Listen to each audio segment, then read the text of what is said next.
Well, it's day one of our 18 to 25 day trip to the Marquesas. We're motoring out of here because our batteries are pretty much dead. You can see the wind's blowing about 13 and we'd be on point, so it's a little sad we're not sailing, but we're gonna get the batteries charged up before we do anything. Over there's the Evergreens they left with us. They're also not sailing yet. This is the island of Isabella over here. It's the Galapagos, and that's what we're leaving behind. Pretty soon we're going to deploy our fishing bowls and do some poaching here in the Ecuadorian waters. Other than that, I don't think there's a whole lot going on. We got a couple weeks of boredom ahead of us. We'll catch lots of fish because our food supplies aren't that diversified. And yeah, we have no beer on the boat, almost out of booze. It's going to be a pretty dry run for us. We're hoping we can do it in 18 days or less, but we have to sail 250 miles south to avoid some weather, and that's going to make the trip 3,190 miles instead of 2,940 or thereabouts. Doesn't make us too happy, but we have to do what we have to do. Nate, got anything to say to the camera? No comment today. Well, it's been a pretty exciting first 24 hours of our crossing across the Pacific from the Galapagos to the Marquesas. It's day 2 in this adventure. This culprit right here has caused us no end of trouble. It's been very exciting, like I said. First thing, we saw a whale that was bigger than Slick. It was probably about 200 yards off of our fort, and I think it was a sperm whale. It came up, went down, came up, went down, then dove real deep, but it was freaking huge. I think Slick would have lost that battle. And then cruising on into the night, we managed to get shaken up with some fishermen who are out there running these long nets that were probably somewhere between, I don't know, 5 and 7 miles long. They had us drive 3 miles around the net, and that was the short distance, so it was at least 6, I suppose. Once we cleared the net by about half a mile or so, we threw Martin back in the water. And this dummy, he went and caught their sea anchor, which 10 knots of breeze ground Slick to a driving halt, and we had to pull them in and cut their sea anchor off. Luckily they weren't around, they ponged us previously. We also lost a fish due to my inability to tie a uni knot. And this morning we saw a dolphin stampede. We've been making really good time. We had about a 175 mile day yesterday, thanks to 2.5 or 3 knots of current. That's a new record for Slick. And we have about 2,700 miles to go. Now we're making a direct line from Marquesas. We made our turn early. We were hoping to avoid some weather, but after getting some information that weather's not really out there, we decided to go ahead and make the turn. We're fishing today, as usual, but we're not catching anything. Nathan, any thoughts? I was just thinking about 2,750 miles, Tim. It's like driving across the United States at 8 miles an hour. Everybody at home can appreciate this. Well, it's day 3 on our adventure to the Marquesas, and right now you're looking at a squid print. Squid jump on the deck at night, and today we decided to pull them off and put them on the hooks behind the fake squid so they have the right smell. And that's given us some pretty good action so far. We caught one fish this morning, but he was so small we threw him back, and we had some more action on the line, but we didn't manage to hook them. You can see there's a front or something moving over us. It indicates deteriorating conditions, which is not pleasant. You look behind us and you see some cumulus out there, and if we're lucky that's all it is, but it may result in some thunderstorms. And you can see out there's a catamaran who's unsuccessfully trying to pass us. Nate, any thoughts for the day? Yeah, it's a big ocean, Timmy. I don't know why this guy got to sail on top of us. At least he's not a power boater. Day 4, and yesterday was another 160-mile day. Closer to the Marquesas. We caught 5 mahi-mahi in the last 24 hours, which makes our total 5. They're all very small. We've thrown them all back except for one that we eye hooked and turned into cut bait, which was kind of sad to turn into cut bait considering that we get all the cut bait we need jump onto our decks at night. You can see there's a squid and there's a fish, flying fish, and I've already put a hook through him. As soon as we're done doing this, I'm gonna throw him in there. Yeah, that's pretty much it. The squall. And there's Nathan. Nathan, what do you got? Anything? Nope. Well, it's the beginning of day 5 on our Galapagos to Marquesas adventure. And we covered 167 miles yesterday, which we were on task to do much better than that. But first thing, we had to dodge a tuna trawler way out here. And then a batten tried to fall out of the mainsail, so we had to take that down. And then late in the night, about maybe 4 in the morning, the autopilot decided that it didn't want to play anymore, which is a big problem. We troubleshot that, and it came down to probably this T-junction right here, but there's something wrong with the C-Talk bus, and we'll do a little more troubleshooting today and get that figured out. Until then, we have no AIS contacts on our screen, which sucks, but at least the autopilot's working again. 2,270-ish miles to go, and we're still online to make it maybe 17 days, plus or minus. Nathan, you have anything to add today? I was noticing things around the boat. What's that? And I found this in the winch holder. Oh yeah? I think it's a good sign. This is a cruising boat now. No longer a racing boat. No longer a racing boat. Timmy, I think a sea lion visited the boat last night. What? All the way out here? What makes you think that? Well, he left a present, sitting on the back of Slick. Oh god, that's disgusting. Where? That? Oh no, that's just my Cliff Bar. It's chocolate brownie flavored. I was warming it up in the sun. Oh, I might be wrong.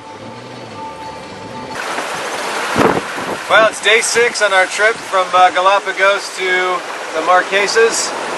For the first time on the trip, we've had a pretty boring 24 hours. Nothing broke. Nothing we had to have casualty attentiveness to. And as a huge bonus, we caught ourselves an edible fish. Well, it's beginning of day 7 out here on our Galapagos to Marquesas adventure. And then we put down 175 miles last night, average 7 and some change. So that's pretty good. Still scheduled to arrive roughly on day 17 if things continue going at this rate. It was nice, we had 24 hours with nothing breaking, but you know what, none of that's important. It's Friday, and that means it's fishing day. We recorded this little bit for you earlier so you can understand what it is we do. So every morning we get a little present from the sea in the form of today's bait. And so today we're going to walk around the decks and see what got pitched on last night and what we can use in order to make our fishing more effective. I got a pot here, and that's what we're going to put it in. Oh, already there's some squid here. We got 2 of them. That one's kind of small. Look how big that eye is. This one, on the other hand, he's kind of a big one. There's another squid right there. They jump up in the air, they get splashed on, and then they dry out. Over here is a flying fish. He's pretty crispy. Over here's another flying fish. He's little. We may not even use him.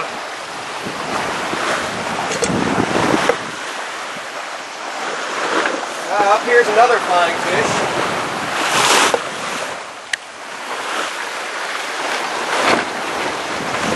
Look around because they get washed down into places. If you don't get them off your deck, they start to stink anyway. Found another squid here. And there's another one. You can see they get tangled up on whatever they can, and they have no hopes of flopping off. That one may have been there for a while.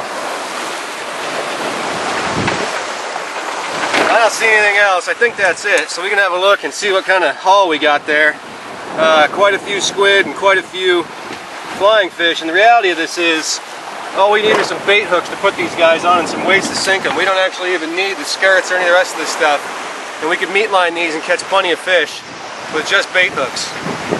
Alright, well, a little later, we're going to discuss how we hook up a meat line and how we rig these guys up. Go. So we've already had some early morning success. While we were up there gathering the bait, we hooked into 2 Dorado. So we've already caught 2 today, and the lines weren't even out for 5 minutes. So let's have a little discussion about how these meat lines work. Basically what we've got is we've got some Dacron line here. This is pretty big. I would prefer it to be smaller. We put it on what they call a Cuban yo-yo, or just a hoop. We tie that down. We run out whatever length we feel is the right length for the speed we're going. We have a bungee cord that you can see right here, and that's hooked on, so when the fish grabs it, it gives them a little bit of drag, because we don't have a drag device like you'd have in a reel. And then the rest of this, you trace this down to the end. We have a snatch block here that allows us to route it and put it out the portion of the boat that we want to put it out. We have a nice long leader and some sinkers to make sure it runs at the depth that we want. And then down here, we have a clothespin, and we can actually have a closer look right here and see how this is rigged. So when the clothespin snaps off, we know we have a fish on. And you can see here the entire arrangement being deployed for our second meat line. Line comes down, bungee cord clips in, routes over through the clip and out to the lure. So in order to launch this, what I'm going to do is I'm going to take that bait that we just gathered, and I'm going to fish through here for a nice little squid. And I'm just going to go ahead and route this squid onto here. Now squid are interesting because they release a smell all day long, unlike other fish that get washed out. So assuming that I can keep my squid on here, I don't have to worry about having to re-meat this thing. This guy's spraying a little ink on me. You can see like little monster parts. Alright, so then right there's our presentation, as the fishing guy would call it. And we were trying to get tuna with this, so we were running a little deep. That's the purpose of the weights, although it didn't seem to matter.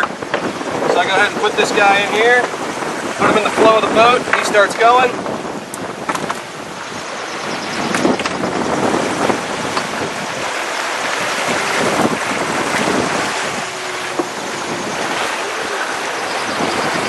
And out it goes.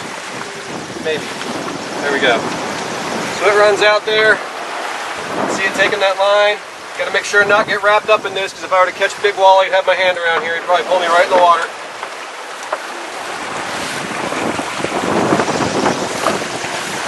So we were hoping to run this one deep, like I said, so it's about 200 feet past the back of the boat. Normally, I guess we probably run them, what would you say, Nate, about 125? Yeah, something like that. So then the final step is to take this guy here, reach down, and clip him onto our indication clip that tells us when we got a fish on. That also holds it lower to the boat, so it has less chance of tangling.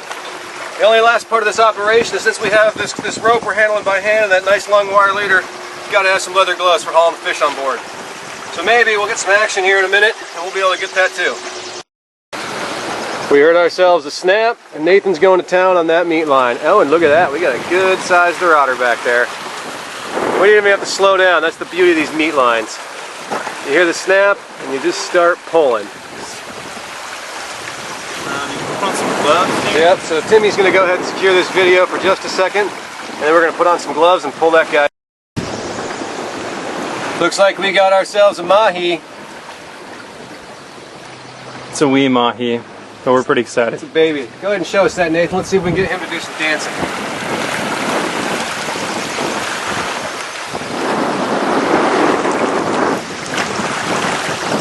This one is definitely not an eater. Drag him up, Tim. Fuck. Come here, little guy. That's a little skinny mahi. Throw that fucker back. Oh, he'll be fine. Alright, sorry, buddy. Be more careful next time. I call this frankenfish. That flying fish that landed up on deck, what I did is I jammed a hook down through him, wired it through his head and through his jawbones, and then I've wired his wings out, so it gives us some lifelike realness, plus he has the smell of an actual fish. You want to hold that in the sun? Now our meat lines are already out, so I'm just going to go throw this off in midship and see what kind of action we can get off of it. I'm guessing none. This is the first time we've seriously tried this, but it may work. We got ourselves a dorado.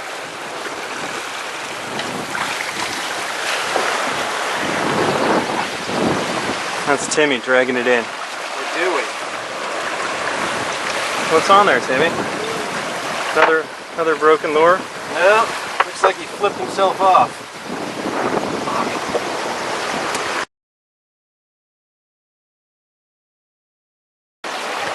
So now you've seen how we've transformed Slick T rocket ship into a fish killing machine, you'll understand a little better what it's like to be out here trying to feed yourself. And so far we've been feeding ourselves pretty well.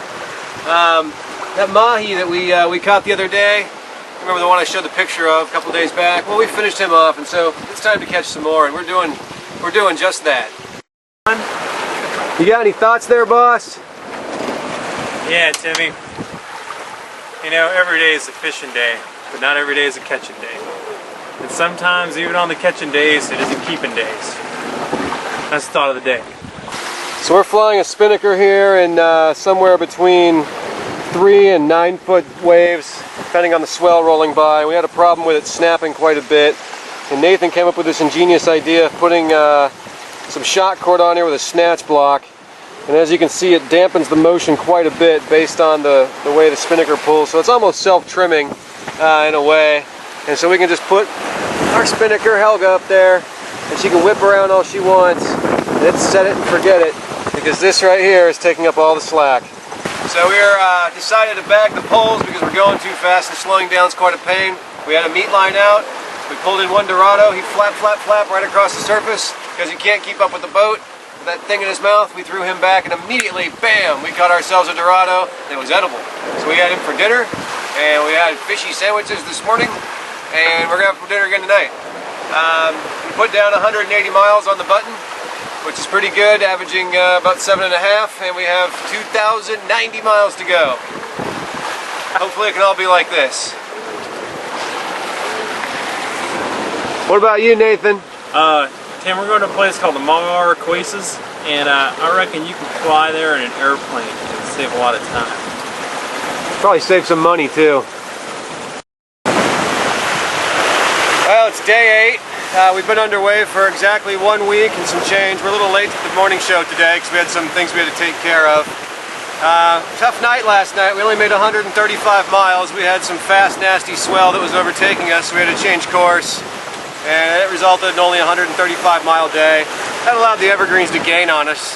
Last position report, they were within 100 miles of us. Curse them. And in other instances, you can see we're flying a pole here that goes out to hold out our spinnaker, or hold out our jib instead of our spinnaker. The reason being is that we have some chafage issues at the top of the mast, something inside the masthead. See right here, I have the spinnaker halyard. It's definitely getting chafed through, and we're going to have to come up with a repair for that if we want to keep flying that spinnaker, which we do because we don't want it to take a month to get to the Marquesas. Right now we're making about 6 knots downwind on this thing, and if we had to shoot up, we may be making 7 or 9. And whenever we're talking about it at 1,700 more miles, that's a big difference. Now let's look at something else that broke.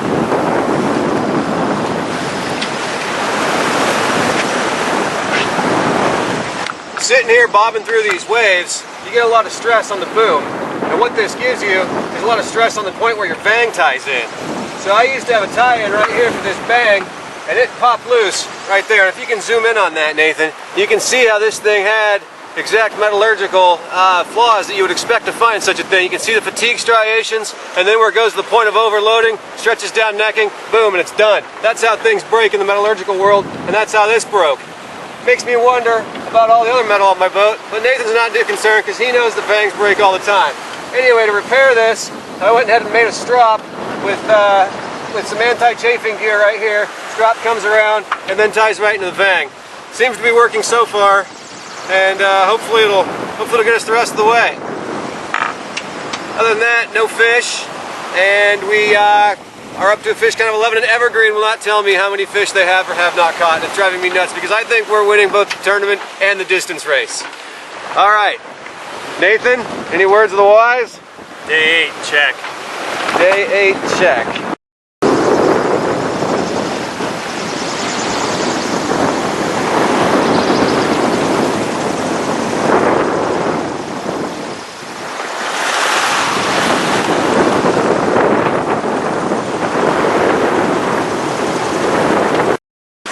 So I think it's day 9, pretty sure. Had another night of unproductivity as the wind still continues to fail to cooperate.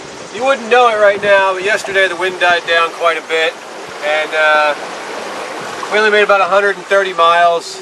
Evergreens probably made some gains on us, although their position report was a few too many characters long, so it didn't come through on the message box. The swell's getting pretty annoying, it's pretty lumpy. I think we need some kidney belts. And things weren't bad enough out of, I don't know, boredom or whatever. They're really not that bad. I fixed the spin halyard. Unfortunately, whenever we went to put it back, it, the little messenger line jumped the shiv. And so there's a messenger line stuck up there with a spin halyard halfway up the mast. And we're not able to use a spinnaker. So we're stuck with this thing going downwind, which is just going to lead to further unproductivity. So we'll be lucky if we make it by day 18 now, I think. Probably more like day 19 or 20 or 50. Strangely, last night we caught a fish other than a mahi-mahi. I think it'd been flapping back there on the meat line for a while. Pulled it in and Nathan was surprised there was a fish back there. I think he was scared of it because he'd never seen one before. We suspect it was a baby wahoo, but we really don't know. I took a picture and that's about as good as it's going to get. Other than that, I don't think I got anything else. Let's see what the boss has to say. Well, people, Timmy's kind of a downer right now, but I'm not worried. Things are going to get better. I can feel it. Good news is we decided that the fish just don't care. It don't matter what you drag behind the boat. Sooner or later, something's going to bite it. It's just a matter of getting it to the fish. That's all I got for today. Getting it to the fish.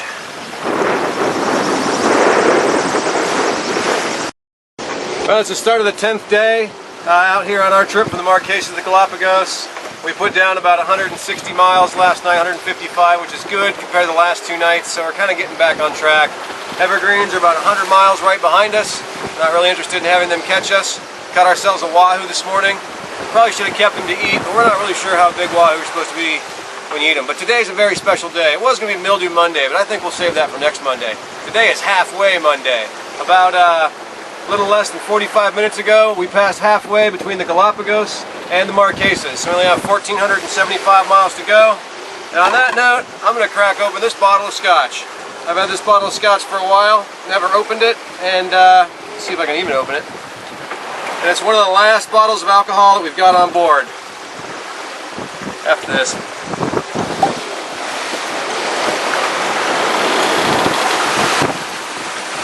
Pour ourselves up some of that. That's a little healthy dose. Should probably thank my buddy Rob Holcomb. He's the guy that gave me that.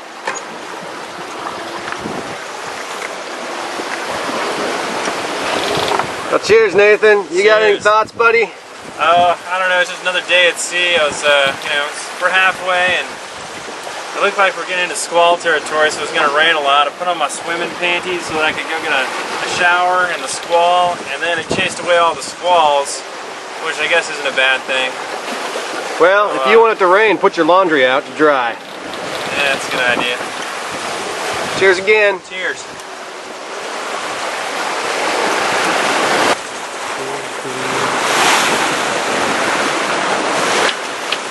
Hey Nathan, what's up? Hey, Timmy. What are you doing? Boat riding. Boat riding? Yeah. Where are you boat riding to? Marquesas. Oh. Where are you going? I'm going to Tahiti.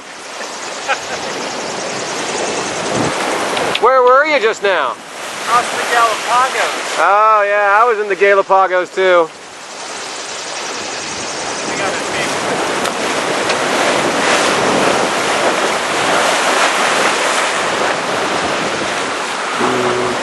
That's a big wave.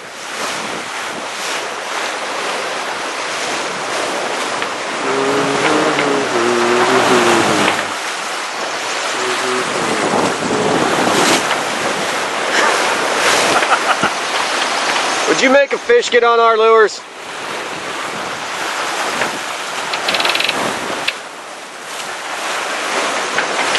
Ooh. Hang on, dummy. God, you're ugly.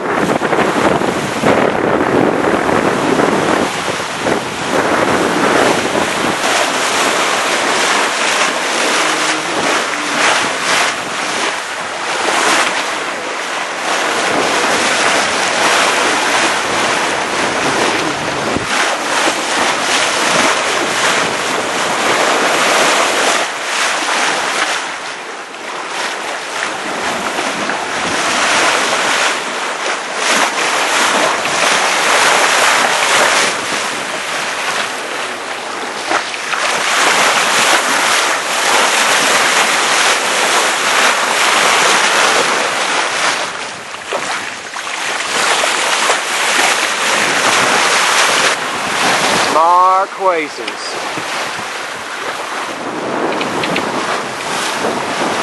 Bait.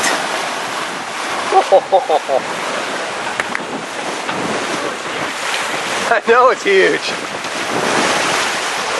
What do you guys say about this? Let's eat that. Eat it? I don't know, maybe they taste like tuna. Nice. And you know what tuna tastes like? Red meat.